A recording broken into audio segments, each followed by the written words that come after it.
Argentina?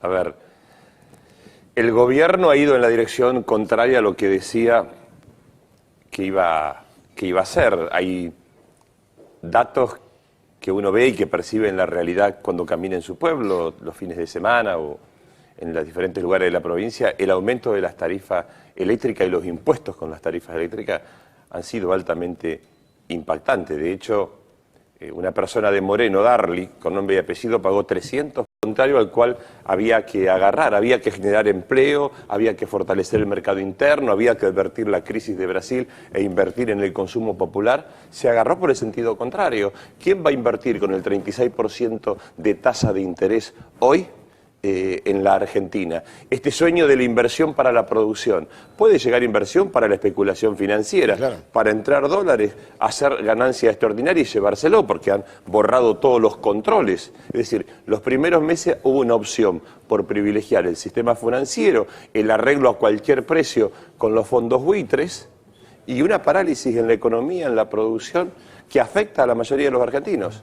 Usted me contaba hace un rato que los compromisos internacionales son altísimos para el gobierno de Macri a lo largo de este mismo año. Leí un informe que hablaba de toda América Latina con el acuerdo con los holdouts, con el acuerdo del Banco Central del cual salieron en el primer trimestre, diciembre, marzo, 4.600 millones de dólares de la Argentina, fuga de capitales. Argentina va a tener este año compromisos externos por el orden de los 18.000 millones, cuando Venezuela es por el orden de los 4.500, cuando Brasil por el orden de los 5.000. El camino que hemos elegido para crecer no nos permite crecer. El camino que hemos elegido para resolver el principal problema que tiene el argentino es el empleo, no va a generar empleo. De hecho, el primer despedidor público, para decirlo en términos que la gente entienda, del propio Estado. Si el Estado expulsó 50.000 personas del propio Estado, con el argumento que sea, que no es un despido, es un proyecto de vida, es una ilusión, es un padre que le lleva la comida a su hijo, que permite que estudie, que proyecta su sueño, él y el de su mujer, más otro tanto, doble o triple en el sector privado, más en la economía informal, porque una persona que pierde un empleo en lo formal, son dos en la economía informal. Estamos ante una situación de angustia y de preocupación que el gobierno debió haberlo previsto y haber generado condiciones en sentido contrario. Hace pocas horas atrás el presidente vetó la ley que el Congreso había aprobado de la doble indemnización o la ley antidespido. Algunos en chiste dijeron que tenía menos cintura que un pollo porque lo hizo justamente en una planta avícola. ¿Se le viene el paro nacional? Ya, yo no sé, lo que digo es, no se puede uno taparse los ojos. Hay un problema de empleo y hay incertidumbre. Era una ley por 6 meses. El sector público y el sector privado debían dar testimonio que no estaban dispuestos a despedir más. Es más, tuvo una opción casi testimonial que podría haber tomado el gobierno. Haber dicho, bueno, perfecto, no condiciono al sector privado, voy a un acuerdo sectorial, pero el sector público sí se compromete. Y esa parte de la ley, no eligió nada. Me parece que eso es lo que genera... No, me parece no, estoy convencido. Eso es lo que genera incertidumbre en la sociedad. Después viene la discusión política, parlamentaria. Todo es anécdota. El problema es qué le pasa al hombre común, cotidiano, que hoy abre su persiana de la fábrica, que hoy va a su trabajo y que mañana no sabe si lo va a tener. Le voy a hacer 3 preguntas complicadas. Primero, el presidente de YPF no asistió al encuentro con el presidente donde los empresarios acordaban no despedir. El presidente de YPF lo puso el presidente. La empresa es de mayoría de acciones estatal. Pero el presidente de YPF decidió no ir. Y el sindicalismo del SUPE supone que tras esto hay alguna intención de despedir trabajadores de YPF. Si yo soy empresario, voy al Salón Blanco, me siento, lo escucho a Mauricio Macri, miro la silla que dice YPF y está vacía y él me dice a mí, pero vos no despidas. Me da cierta cosa, ¿no? Que el presidente de YPF, de Sociedad del Estado Mayoritaria, no esté presente en el compromiso de no despedir. ¿A usted qué le parecería eso? Pero yo te vuelvo a responder con el mismo análisis de la ley. Él podría haber dicho, en el Estado no despedimos más y generamos condiciones... ¿En las empresas controladas por el Estado? Pero lo mismo. También. Claro, no estaba YPF, ¿eh? Claro, bueno, por eso te digo, en tu pregunta está la respuesta. Ya está. No se verifica un compromiso en la defensa de lo que es la vida de una nación, el trabajo. Porque más allá de la discusión de las leyes, es qué pasa con el hombre argentino y qué responsabilidad tiene el Estado. Nosotros estamos convencidos que el único, en un mundo de concentración fenomenal de riqueza, los estados siguen teniendo el rol de garantizar el equilibrio. Bueno, acá el Estado renuncia a la posibilidad de garantizar un equilibrio que genere justicia en la sociedad argentina. Y esto es lo que nosotros, desde la oposición, advertimos porque en la campaña lo dijimos y nos decían, están mintiendo, esto no va a pasar. Bueno, nosotros decíamos, si se agarra para el lado que se agarró, las consecuencias son estas. Por eso la advertimos. La precarización, el gobierno había planteado un acuerdo con los empresarios que permitía precarizar el trabajo, porque decían, hay que mantener los cupos de cantidad de trabajadores por planta, pero no decían que yo no podía cambiar un trabajador con 30 años de antigüedad por un empleo joven que el propio gobierno promueve. Con lo cual yo podía pasar de pagar un empleado de altos costos con antigüedad a pagar uno subsidiado por el Estado. En función de esto uno dice, si uno analiza fríamente, que igual que la factura de gas, que ahora le voy a contestar a usted con una factura, mire, trajimos una factura de gas para mostrar que en la Argentina no hubo impuestazo, hubo tarifazo. O sea que los insumos no subieron, subieron los impuestos a los insumos de servicios. Si ustedes hoy tienen que sentarse con Mauricio Macri, usted lo llama Mauricio Macri y le dice, vení Julián, sentate un minuto, ¿qué le aconsejaría para que los plazos de los sueños que promete el gobierno, que parece que sigue en campaña, se puedan cumplir con la tolerancia social a este ajuste que le pega muy duro en el bolsillo de la gente y que parecería no va a alcanzar la paciencia hasta la meta que propone Macri en su ilusión de país? Mira, con absoluto realismo, cuando vos tenés restricción externa de dólares, tenés dificultades con tu socio comercial que es Brasil, el más importante, tenés dificultades con la demanda de China, esto se resuelve por acuerdo social. La salida del peronismo o de los partidos populares en la Argentina fue, ante una época de crisis, me siento en serio a concertar cómo sostengo el empleo, cómo sostengo un programa de desarrollo que a la Argentina la permita crecer, no cómo hago chocar todos contra todos. Me parece que aquí se ha elegido lo que ustedes mismos, los periodistas, han llamado la xeocracia, y gobernar pensando solamente en el grupo de intereses concentrados, pensando que la teoría del derrame sigue vigente en el mundo, fracasó. Si no hay una construcción que permita desarrollar las capacidades de cada uno, no hay futuro. Y si vos afectas a un trabajador de 30 años, estás mutilando tu proyecto de nación, porque estás renegando de tu propia construcción histórica. Yo creo que es tiempo de síntesis. Las cosas que se han hecho bien, potencializarlas, y todas las cosas que sean necesarias para seguir creciendo en una mesa concertada de acuerdo social, resolverla, donde debe participar la oposición, donde deben participar los gremios, las organizaciones sociales, la comunidad empresarial. Bueno, este es el desafío de la Argentina. Si no recorremos este camino, yo veo un panorama incierto. ¿Ustedes no hicieron todo mal, como dice el gobierno? Mire, nosotros seguramente habremos cometido los errores de quien comete en la gestión. Lo que es cierto que en la Argentina disminuyó la pobreza, lo que es cierto que se generó más empleo, lo que es cierto que la Argentina se desendeudó. Después la historia hará su juicio. Pero si Argentina puede salir a endeudarse como quieren y hablan de la lluvia de inversiones, porque hay un país desendeudado, porque hay nuevas universidades, porque hay desarrollo científico. Incipiente, como incipiente fue el proceso de recuperación de la Argentina. Pero una nación no crece en el desprecio de todo lo que se hizo, sino rescatando las mejores experiencias y corrigiendo las cosas que han cambiado, porque el mundo del 2016 es un mundo absolutamente diferente al mundo de hace 10 años. Lo importante es que el gobierno pueda aprovechar las oportunidades que fueron positivas, porque ya no es cuestión de un partido o de otro, es cuestión de la gente, es cuestión de nuestro pueblo, es cuestión de nuestros jubilados, de nuestros docentes, de nuestros estudiantes. ¿Cómo construimos un escenario donde la Argentina pueda ser vivido? Lo peor que le pasa a la Argentina hoy es que está quebrada la esperanza de que mañana va a ser mejor. Muchas gracias, bienvenido, que se repita. Les pido, vamos a ir un minuto para hacer el avance de lo que viene. Hoy nos metemos con este señor que está allá arriba, miren. No cambies de canal, George, que yo sé que vos tenés, obviamente, capacidad para ver televisión en cualquier lugar del mundo, aviones, barcos. Hoy nos dedicamos a vos, y nos vas a tener que explicar por qué viajás tan seguido a Puerto Argentino desde la Patagonia Argentina. Hagamos una cosa, video de presentación, les presentamos el aeropuerto de George Lewis y sus vuelos a Malvinas, y venimos con Juan Cabandier. Esto es solo la primera parte de lo que no te muevas de ahí, no mires otra cosa, deja el control remoto, no hagas zapping. Te vamos a explicar cómo el señor Lewis viaja a Malvinas, cómo el señor Lewis vulnera todo tipo de control del Estado para operar ese aeropuerto, cuáles son sus aviones, cuándo va, por qué no hay radares. Te vamos a explicar absolutamente todo del amigo de Mauricio. Pero es durísimo, realmente. Bueno, con Mauricio estuvo Semana Santa, ¿no? Durmieron juntos ahí, mirá. Claro, arriba, mirá, te muestro. Mirá lo que te anticipo, mirá. A ver. Porque ustedes dicen, ¿dónde vive Lewis? ¿Dónde durmió Mauricio? ¿Dónde mirá. estuvo? Mirá la casita allá arriba, diré. Acá, el ranchito de arriba, ¿eh? Ahí está. Pero Mirá qué linda casita para ir a dormir. Pero 3.600 metros cuadrados. Mauricio sabe todo esto que veíamos en el informe, quizás no sabe que su amigo... A veces los amigos te mienten y no son tan amigos. Por ahí te invitan a dormir y mientras vos estás durmiendo salen los aviones para Puerto Argentino. Pero tiene una pista como Es difícil. como aeroparque. Sí, yo un aeroparque propio. Un aeroparque propio. Si tenés plata. No pasa por aduana. ¿Cómo le va, Rucauf? Bienvenido, ¿cómo está usted? ¿Todo bien? Muy bien, muy bien. Bueno, está Juan Cabandier, bienvenido también, ¿cómo le va? Muchas gracias, ¿cómo Le estás? voy a preguntar alternativamente, obviamente, ¿qué le pareció lo que vio hasta ahora? Porque viene mucho más, ¿eh? Bueno, me parece que hay que seguir viendo el informe, que es un tema realmente muy delicado para la Argentina. Y como comentario gracioso, digo, suerte que este hombre no le dio la obra a Lázaro Báez, porque si no, no la termina. ¿Me deja que vaya con Cabandier? Vengo con usted.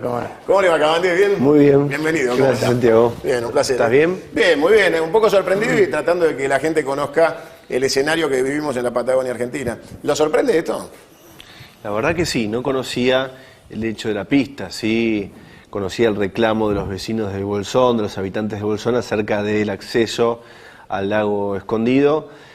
Incluso me interioricé un poco en las últimas semanas, a partir de que se dio a conocer el famoso vuelo del presidente Macri en uno de los helicópteros de Lewis, Ya lo tenemos, mire. que la irregularidad que se cometió al respecto fue que no se contrató dicho helicóptero, ¿no? Que estaría enmarcado en dádivas o vaya a saber por qué no se... Ahí zafó Vudú. Ahí Sí, zafó porque Vudú.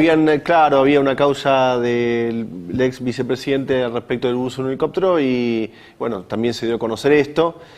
Hubo un fallo incluso de la justicia Enseguida lo absolvieron a Vudú. Sí, entonces, bueno, nos preocupamos al respecto y también eso fue cometer un ilícito. Y uno de los diputados del Frente para la Victoria, Martín Doñate, que es un diputado por la provincia de Río Negro, hizo esa denuncia penal y a partir de conocer eso también me interioricé más sobre la existencia de Lewis y estas escandalosas posesiones que van en contra incluso de las normativas al respecto de que las personas no pueden acceder al lago Escondido, ¿no? No es lo único que esconde el lago, esconde los vuelos a Malvinas también. No, Vuelos escondidos sería. Eso realmente es una barbaridad. La verdad que me gustaría conocer más en detalle al respecto para, incluso desde el Congreso de la Nación, nosotros estamos obligados no solamente como ser espectadores de este informe, sino también de actuar en consecuencia y de ver la manera de poder, exigir al Ejecutivo en este caso, también medidas y acciones al respecto de algo que es irregular, ¿no? No se pierda lo que falta del informe y después se lo damos enlatado para que lo lleve al Congreso. Lo espero con entusiasmo. Le hago preguntas que nada tienen que ver con Lewis por ahora. Sí. El escenario que recién planteaba Julián Domínguez es Sí. Mirar para adelante, buscar soluciones, tratar de aportarle al gobierno lo mejor del peronismo, del kirchnerismo, del socialismo, lo que sea, para salir todo el mundo adelante. Ahora, ustedes sesionaron, sacaron una ley, el presidente se la vetó. Pollo por medio. La vetó. No, me parece que está bueno mencionar lo siguiente, porque se menciona como un gran triunfo lo de Cresta Roja, pero menos de la mitad de los trabajadores que tenían la planta de Cresta Roja fueron reincorporados. En ese sentido, obviamente, uno festeja que haya 1.500 trabajadores que hoy vuelven a tener una fuente de ingresos. El presidente hizo el anuncio en Cresta Roja. Atrás estaban los trabajadores avícolas de esta empresa. Ahora bien, entiendo que es una irresponsabilidad, a mi forma de ver, a nuestra forma de ver, el hecho de que haya vetado esa ley. Yo creo que en este caso el presidente Macri tenía abstinencia con el veto, porque si nosotros analizamos su gestión en la Ciudad de Buenos Aires de 8 años, tuvo más de 135 vetos, ¿no? Incluso de leyes que eran votadas o eran de autoría de sus propios legisladores, o sea que era una cosa insólita. No sé cuál fue el objetivo de vetarlo, quizás quiere mostrar autoridad, ¿no? Sería legítimo, pero me parece que mostrar autoridad a costa de el miedo de los trabajadores que hoy tienen empleo y que están temerosos de que puedan perderlo, me parece que es perverso. Le dijo adicto al veto. Yo creo que tiene algo de eso, ¿no? Es adicto al veto. Creo que él necesita Si le mandábamos a Beto Casella y nos ahorrábamos... Podría ser, una solución. Pero bueno, se convirtió nuevamente, reapareció el Capitán Beto, en el sentido del rock nacional, pero entiendo que incluso voy a hacer una figura combinada. Hablábamos recién del helicóptero de Lewis, y yo lo relaciono a ese imaginario que quedó en el radicalismo, incluso Macri hoy siguiendo alianza con el radicalismo de lo que fue el 2001. Y entiendo que el presidente Macri tiene miedo de quedar como un presidente débil y no quiere llegar al escenario del helicóptero, ¿no? El famoso helicóptero de la Rúa. Y que por esa razón él quiere mostrar algo así de autoridad. Y la verdad que se equivoca mostrando autoridad así. Lo que muestra es débil, lo que muestra es insensible, descorazonado, porque no podemos tapar el sol con la mano en ese sentido, Santiago. Los despidos son una realidad.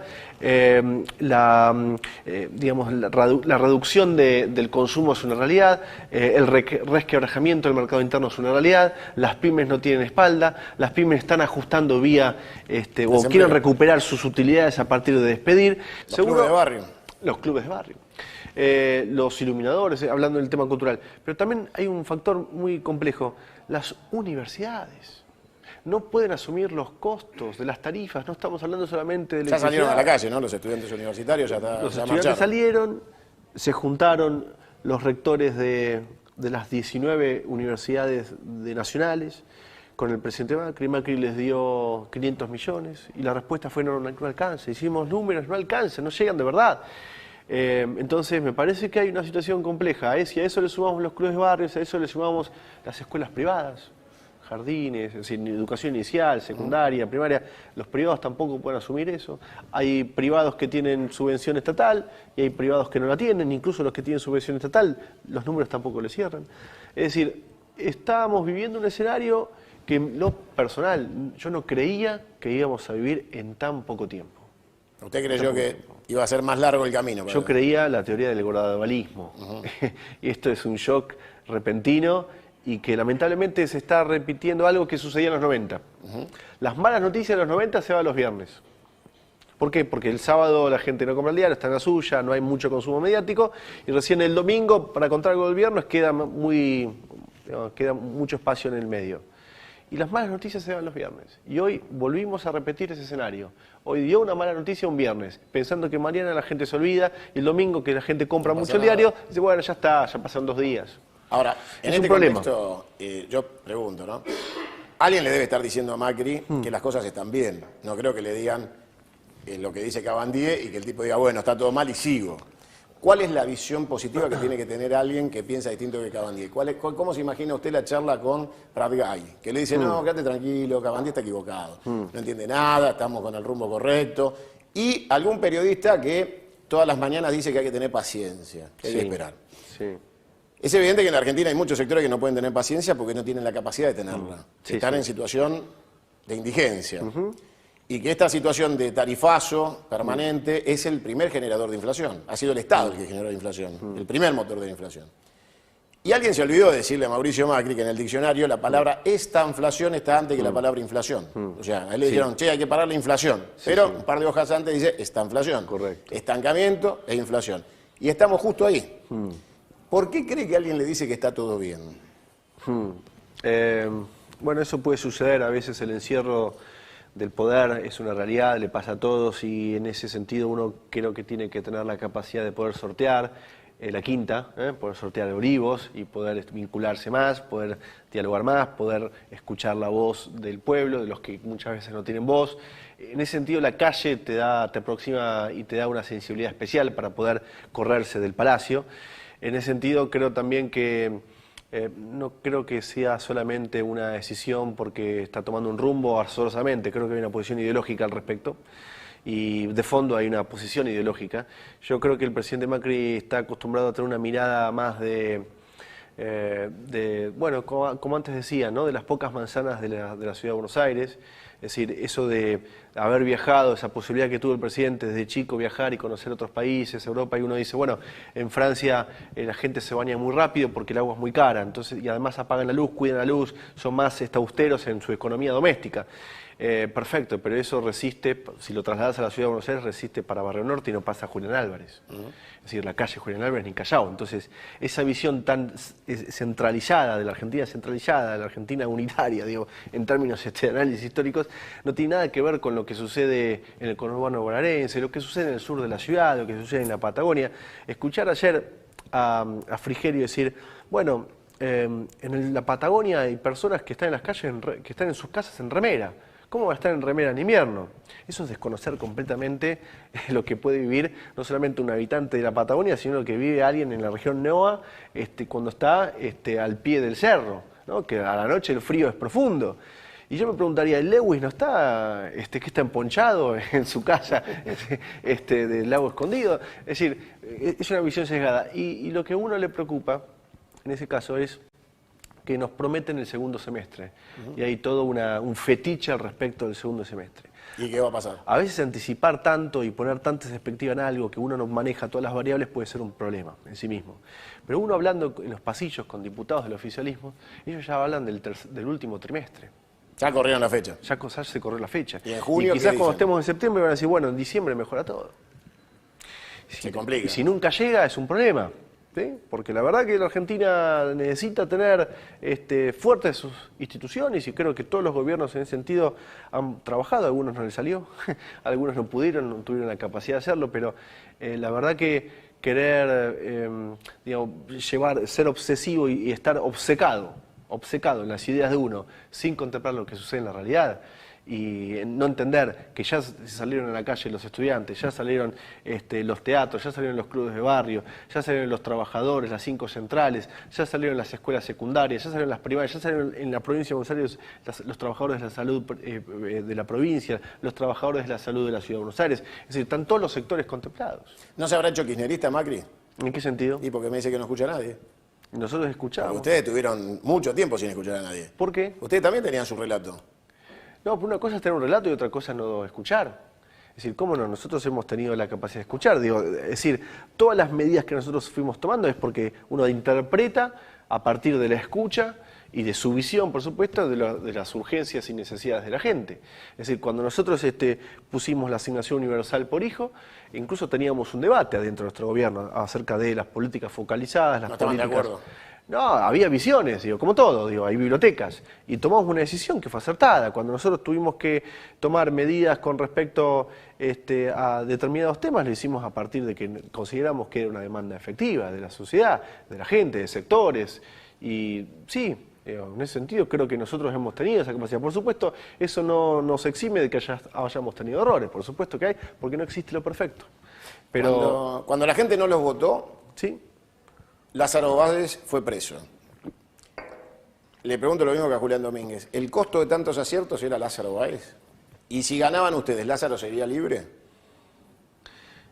A ver, en ese sentido yo creo que lo de Lázaro Báez u otras causas tienen preexistencia incluso hasta mientras nosotros éramos gobierno. En ese caso, con el tema corrupción hay un solo camino, que es la corrupción cero. Y en ese sentido también uno tiene que decir que la corrupción lamentablemente está en el seno de la sociedad, pero no en la sociedad argentina, en el seno de las sociedades. Corrupción hay en la FIFA, corrupción hay en el Vaticano, claro. Hay un papa que lucha muy fuerte contra eso. Y don Julio se murió antes de ir preso. Don Julio se murió antes de ir preso. Hay corrupción en clubes de fútbol, hay corrupción en empresas, incluso cuando el Estado se descubren aspectos vinculados a la corrupción, siempre hay un partener que es el sector privado. Es decir, y eso no justifica, pero sí lo que hay que hacer es que el camino sea cero. Pero también uno tiene que entender que la corrupción es un hecho que no puede tapar los errores propios, ¿no? En ese sentido, uno entiende que se maximizan los temas y están todo el tiempo en cadena nacional también como un fronting para que a uno, en este caso el gobierno, no le afecten las medidas impopulares o medidas de retroceso en términos de derechos que se están llevando a cabo. Y si uno rasca un poquito, no hace falta ni siquiera rascar, pero uno ya detecta temas de corrupción en el seno de este gobierno. El hecho de las licitaciones a Shell por parte de Aranguren es un escándalo verdaderamente. Sí, claro. Que Aerolíneas Argentinas hoy no cargue solamente en YPF, que es la empresa donde el Estado Nacional tiene el 51%, también es un problema. Que además compremos gas a Chile 2 veces o 3 veces más que lo que le compramos a Bolivia, es un problema en sí mismo. Si además podemos hablar de la valija de Gabriela Michetti, que trajo de Ecuador llena de joyas y que nadie habla de eso, además podemos hablar del caso del ministro de Economía, que contaba él la plata de la familia Fortabato, de la familia Superville, y que la fuga a Suiza vía el HSBC, y nadie dice nada. Además podemos hablar de las cuentas del presidente Macri offshore en Panamá, vía el estudio jurídico Fonseca, y que él dijo que no tenían actividad, y uno de los integrantes de esas firmas dijo que sí tenía actividad, la empresa vía Brasil. Es decir, hay muchos casos. Ahora, ¿Qué hacer con eso? Es decir, bueno, lo digo para tapar a otro. No, yo lo que digo es que los medios tienen que tener la obligación de tratar todo en el mismo sentido, porque no solamente tenemos que bregar por la libertad de expresión, también por la libertad de información. Y cuando un medio elige un tema y no elige otro, también está tomando una decisión política. Bueno, si Mañeto cobró por cada vez que pasó a la gente contando plata en la Rosadita, multiplicó por 100.000 lo que contaban, quédese tranquilo. O sea, hizo cadena nacional.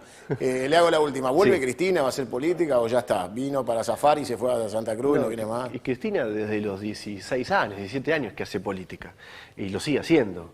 Quedó muy claro, pero claro, de un rol muy particular, como líder de un movimiento, y entiendo que va a seguir haciéndolo. Y Vuelve. Mira que lo es están que mirando nunca se fue. intendentes. Es que nunca se fue. Estar en Pero la tienen miedo Patagonia que no vaya al significa que conurbano. esté afuera del país. ¿Tienen miedo que baje el conurbano? Es que yo creo que si Cristina, sí, vos decís que Yo el creo oficialismo que tiene miedo de que vaya al conurbano. Créame.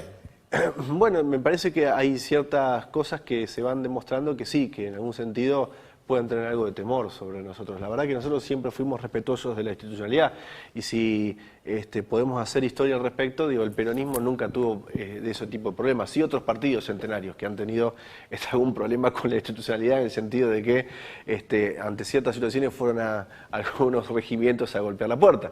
Pero veo que ahora el golpismo no va a los cuarteles, No, va a tribunales. hoy no va a los cuarteles, hoy el golpismo Va a tribunales, hoy- hace una dupla. y hoy hay un grupo de tareas que son algunos federales, ¿no? Entiendo que pasa por ahí, más los medios de comunicación. No se da solamente en nuestro país, también se ha vivido en algún país de Centroamérica, se ha vivido hoy Brasil. actualmente en Brasil, lo ha vivido también el presidente Lugo en Paraguay. Es decir, lo vive, el hostigamiento ese lo vive también Correa todo el tiempo, lo sufre todo el tiempo Correa. Lamentablemente es un problema regional y creo también que tiene que ver con un dispositivo geopolítico, ¿no? No tengo dudas, que me parece que alguna vez se podrá debatir al respecto el rol de Estados Unidos, que sigue teniendo injerencia en la región, a pesar de que siempre se dice que los presidentes demócratas, ¿no? Los del Partido Demócratas, ponen menos la mirada sobre Latinoamérica. ¿Usted no le cree? Yo creo que hay otros mecanismos que se han instrumentado que tienen que ver con lo que sucede Bueno, lamentablemente en la región. Vino Obama y nos dejó Uber. Vino Obama y nos pasó dejó- una ráfaga. Son las nuevas remiserías de los 90, Sí. Uber. ¿No? Ante los despidos, antes la gente se ponía un kiosco o se iba a un remis. Ahora yo creo que estas son las nuevas remiserías de A mí me los contó próximos alguien- despedidos. Lamentablemente, lo digo con chiste, pero me parece que es una situación grave. ¿No? A mí me dijo alguien que es Uber y compañía, porque es Uber CIA. Averígüelo. Sabía. Después, si me ayuda, necesito un juez federal Sí. que investigue a Lewis. Porque, a ver, me encantaría... Esperemos que se anime alguno. Claro, a ver, Sí. ahora mire, ¿usted va a llevarlo a la Cámara de Diputados? Vamos a llevarlo a la Cámara de Diputados y quizás a la justicia también. Ahí está. Necesito un fiscal y un juez federal que se encargue de Lewis. Lo pedimos acá, en este momento está Rucao, está acá estamos todos, Norita. Ahora no se pierdan lo que viene, a ver si algún juez federal está en la casa mirando. Bien. Gracias, Cabandier. Gracias, Santiago. ¿Cómo le va, Rucao? De las capitales que nombraron recién, me gustaría volver a París. Vamos. En las afueras de París, un trabajador que va a trabajar a la ciudad de París, podría ser un trabajador del conurbano que viene a trabajar a la capital, se sube al primer ómnibus y durante las primeras 2 horas no paga más que ese boleto. 2 horas. 2 horas. Es decir, se sube en la banlieue, toma su primer ómnibus, luego toma el metro, Otro más. toma el otro bus Otro más. para su trabajo. Mientras esté 2 horas, no paga más que el primer boleto. Muy interesante. El trabajador de cualquiera de las zonas fabriles de los alrededores de París paga el 20% de la tarifa de gas que paga el resto. Digo por qué estas cosas, porque a mí me gustaría ver en la Argentina de hoy una discusión sobre cómo hacemos para mejorar la vida de la gente. Yo he criticado fuertemente la ley antidespidos, no porque esté a favor de los despidos. Ah, claro. Estoy en contra de los despidos. Pero tengo buena compañía para criticar ese tipo de ley. Perón en 1973 Sí, claro. y la señora senadora por Santa Cruz, Cristina Fernández de Kirchner, en el 2002. En ambos casos, ¿qué dijeron? Esto no sirve porque aleja la inversión. Entonces, yo lo que digo es, no sea cosa que la discusión de una ley sea una cortina de humo para tapar lo que realmente hay que discutir, que es los despidos en sí, el rol del Estado. Porque si el señor presidente de la República dice, no despido más, la mitad de este problema se acabó. Claro, porque la mitad es el Estado. Pero no solamente es el inductor. Claro.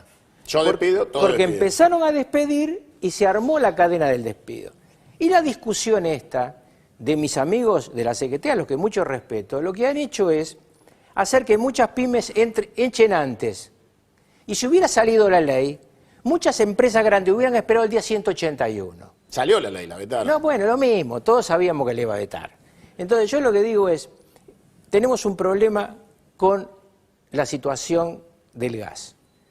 Porque las tarifas, que son impuestazos, yo coincido que son impuestazos. Me equivoqué antes, ¿no? Lo dije al revés. Sí, pero no importa. La idea está, Sintáctico. digamos que el impuestazo fue cubierto por el tarifazo. Lo mismo ocurre en el agua, de la que no se habla. El agua no tenía subsidio, el gas tampoco tenía subsidio, y el tema primero que fue el tema eléctrico. Esta discusión sobre cómo impacta la electricidad en un señor que tiene una carnicería es brutal. Y después le dicen, ¿por qué aumentó la carne? Pero si yo tengo todo en frío, y ese frío es eléctrico. Yo me acuerdo... No aumentó la carne, aumentó el insumo para poder tener una carnicería. Obviamente, pero además en Ezeiza, un lomo cuesta 250 pesos, este pedazo de lomo. En Jumbo, 480. Bien. Deme la explicación, ¿por qué esto es así? Entonces, a mí me parece interesante... Yo aprendí mal de chico. A mí me habían contado que en la economía capitalista el consumo en masa abarata los precios. Y cuando una gran cadena vende mucho Claro, más que eso uno fue el chiquito... comienzo hasta que llegó lo que se llama cartelización. Ah, entonces aprendí todo mal. No. Es que lo que pasa es que mientras que el empresariado se carteliza porque aprende, los estados se vuelven cada vez más bobos. Y esto incluye cualquier cantidad de responsabilidad estatal. presidentes?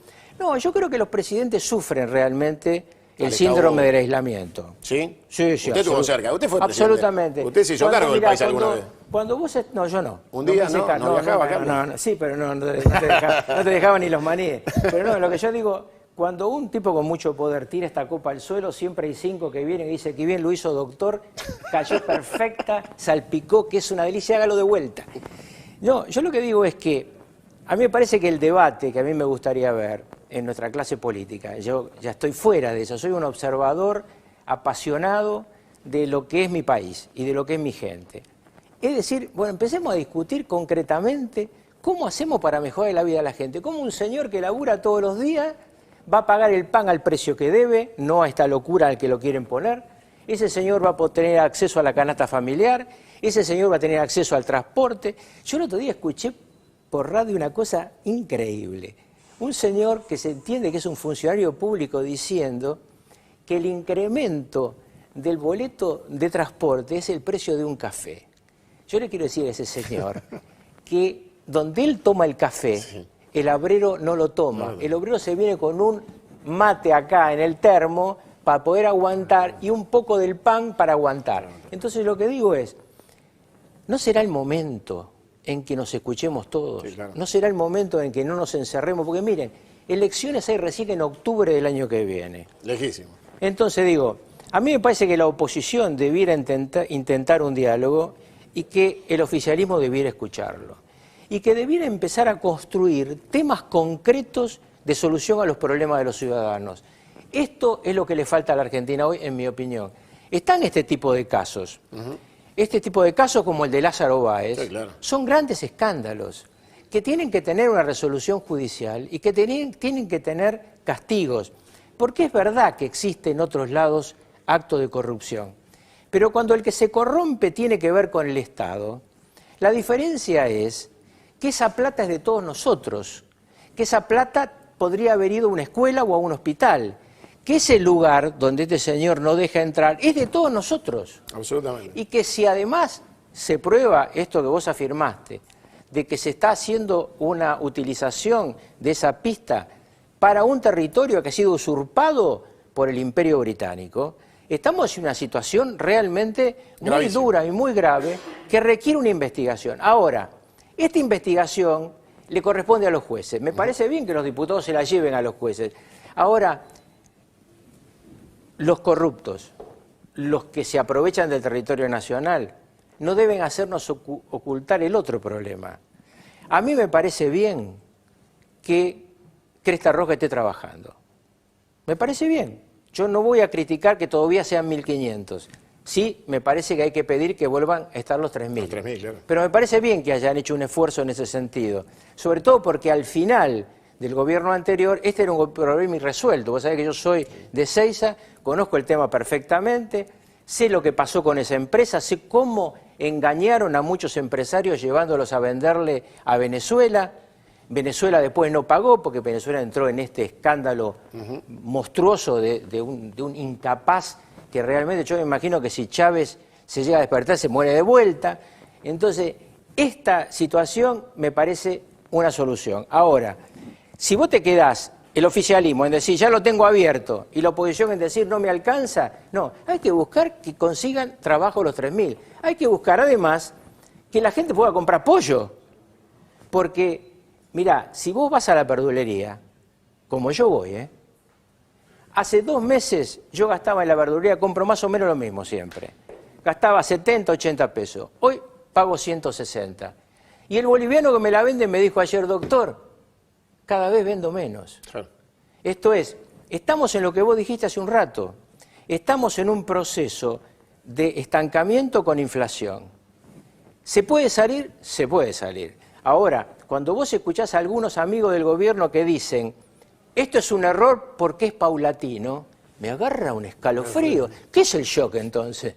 Ahora, ¿existirá el shock o lo inventaron para justificar que este era el shock y entonces inventaron uno más todavía a la derecha de este shock para justificar este? Yo tengo mi temor. Porque más a la derecha no hay más nada. Yo tengo mi temor de que haya quienes piensen, empezando por Alan Guren, que falta ajustar tarifa. Más. Pero Aranguren, porque yo tengo dos prototipos de ministros, ¿no? Aranguren y el presidente del Banco Central, Sturzenegger, que no tiene acuerdo del Senado y ejerce el cargo.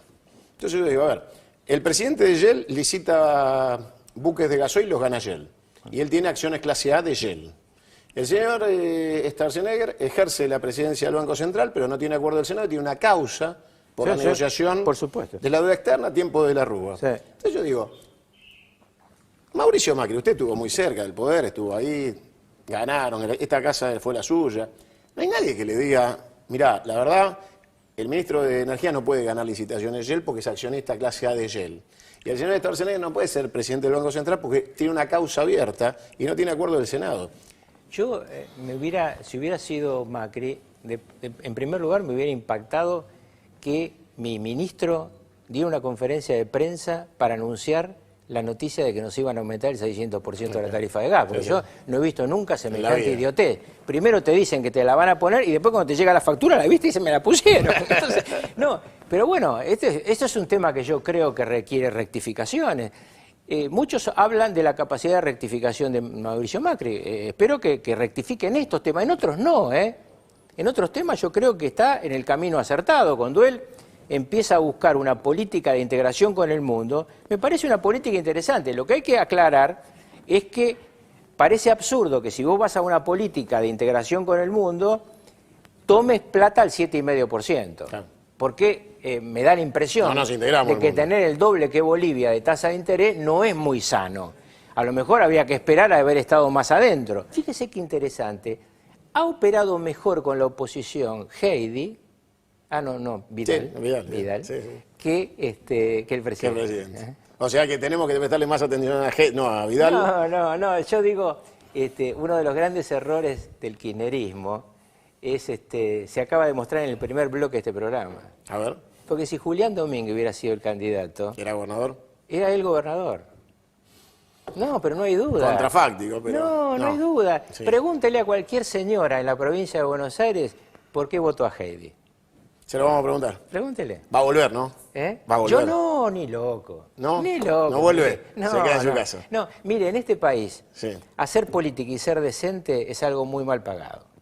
Bueno, me quedo con esa frase. Gracias, Rucaus. Lo esperamos seguido. Bueno, ahora sí. Después de esto nos vamos a meter previo. Vamos a poner al aire un breve, muy sucinto, presentador chileno que analiza cuál es nuestra relación con Chile y la de Chile con los ingleses. Y después nos metemos con Lewis porque es apenas el comienzo del informe que te va a mostrar. Lan Lewis se llama, no sé. Ahora vemos. Fíjate, el señor presentador chileno, ¿qué piensa de la Argentina, de Chile y de los ingleses? Los intereses de Chile en fuego cruzado. A nivel político, el gobierno dice oficialmente que las Malvinas son argentinas, pero nuestras relaciones comerciales las reconocemos como las británicas Falklands. ¿Sucumbirá Chile a eventuales presiones de nuestro vecino trasandino para detener todo intercambio y a qué costo?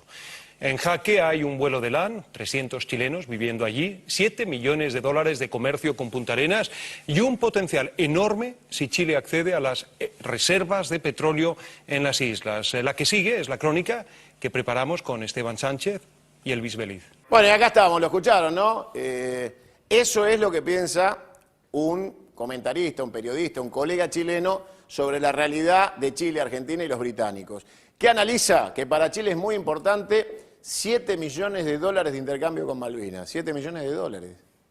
7 millones de dólares, ni el pase de un jugador. Pero parece que es muy importante para los chilenos esos 7 millones de dólares. 300 chilenos viven en Malvinas. Y nos vamos a meter con lo que les decía hace un ratito, con el señor George para los amigos. En realidad es Joseph, pero le dicen Joe. Joe Lewis. El amigo del Rocho. Bueno, Joe Lewis, que es muy parecido a un personaje de historieta británico también. Ah, es verdad, el de la película. Claro, muy parecido. Bueno, este señor es el prepotente ladrón británico que se quiere adueñar de la Patagonia con un socio argentino, este impresentable que se llama Nicolás Van Ditmar, que es su testaferro en la Argentina, el que figura en las sociedades, y que dijo, y por el cual tiene una causa judicial, le pido al dire que venga acá, este es el número de causa, dijo que iban a defender Lago Escondido con el Winchester en la cintura, aunque costara sangre. Eso dijo el idiota este, que en la Argentina es nada más que el lacayo lamebotas de Lewis, que se dedica a vivir la vida de un magnate que no es, pero como todo ser nefasto, oscuro, servil, disfruta de la mansión cuando Lewis no está. Resulta que este señor figura en las sociedades, entre otras, la sociedad dueña de la pista de Lewis. La pista de Lewis. Esta es la ubicación exacta, señora, señor, si usted la quiere buscar en el Google Maps, donde usted quiera buscarla, esta es la ubicación, búsquela acá, la va a encontrar. Google Earth, porque se puede ver desde arriba. Sí, pero tenemos un problema. ¿Qué? Hasta hace un tiempo se podía ver porque ahora el Google ha borrado el acercamiento a la pista.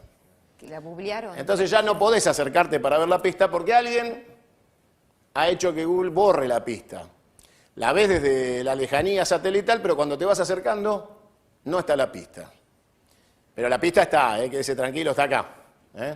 Está acá, latitud, longitud, esta es la pista de Lewis. Anótela, un primer plano, diré, para que la gente tome los datos de la longitud 41 grados, y latitud. 50, 34 de latitud sur y 65 grados, 04, 56 la longitud oeste. Muy bien, tome nota, búsquelo. Si se le desdibuja la pista es porque Lewis o el ladri este de Ditmar pusieron plata para que Google borre la pista.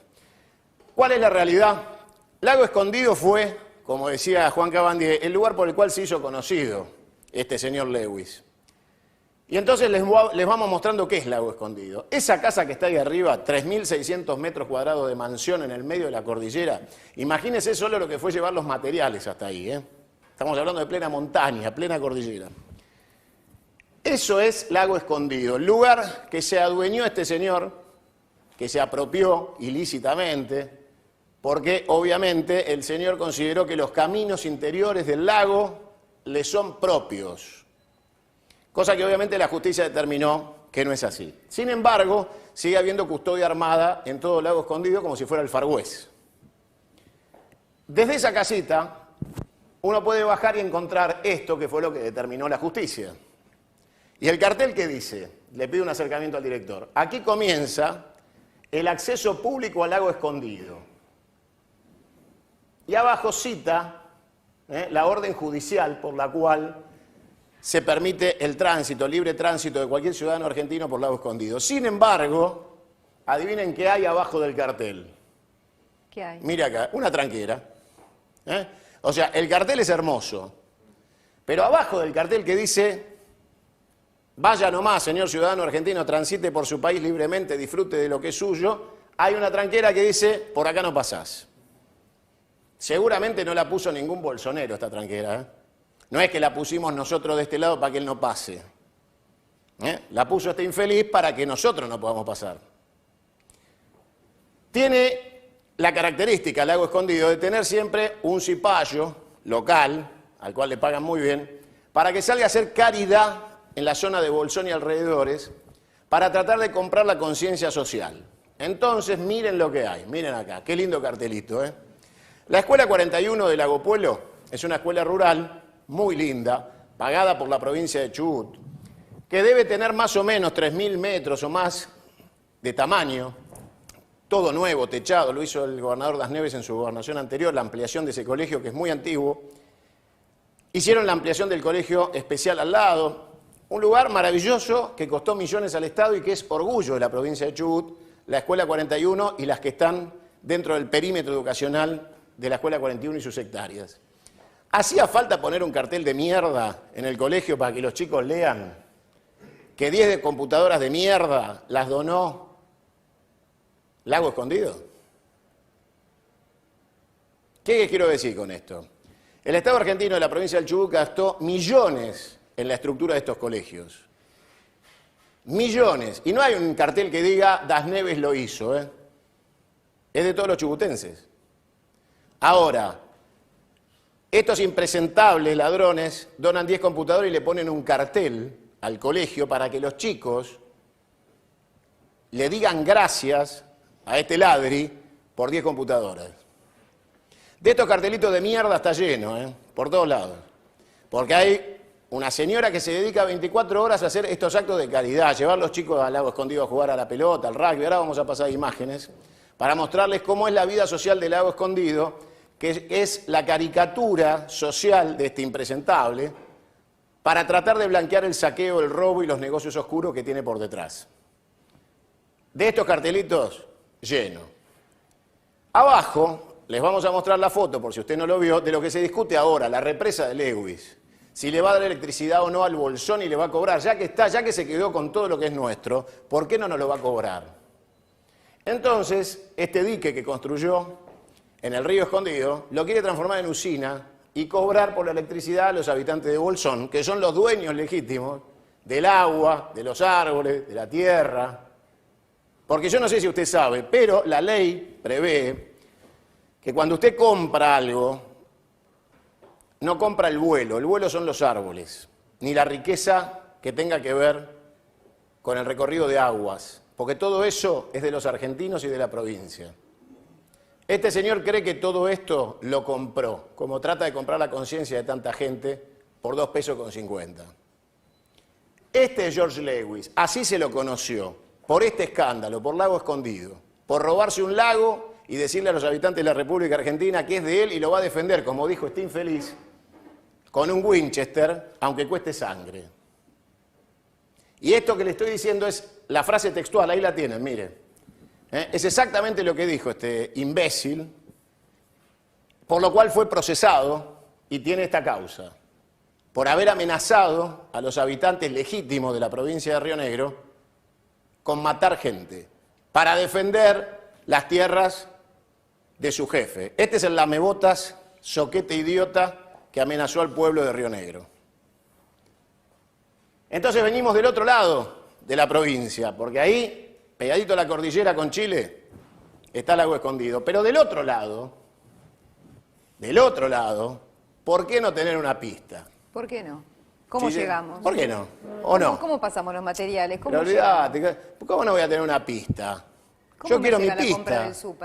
Y llegó Tatú y dijo el avión, así, en la isla de la fantasía hace muchos años. Y entonces les muestro cómo es la pista. Estas son distintas imágenes que ustedes pueden apreciar de la misma pista para tomar idea de la magnitud. Esta pista tiene la longitud de la pista de Aeroparque. Qué bárbaro. O sea, que en esta pista pueden operar todas las líneas aéreas que operan en Aeroparque. Si usted alguna vez fue a Aeroparque, usted vio lo que es, ¿no? Bueno, Joe está en condiciones de operar Aeroparque en su propia pista.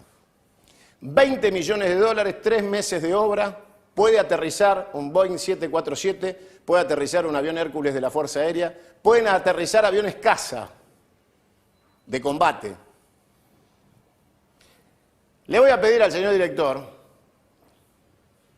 que me muestre un pedacito de lo que sigue del informe de este periodista chileno. Porque ahora les vamos a explicar lo más grave de esta pista.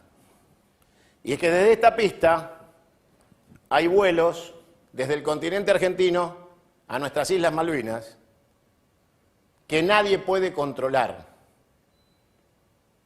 Nadie puede controlar.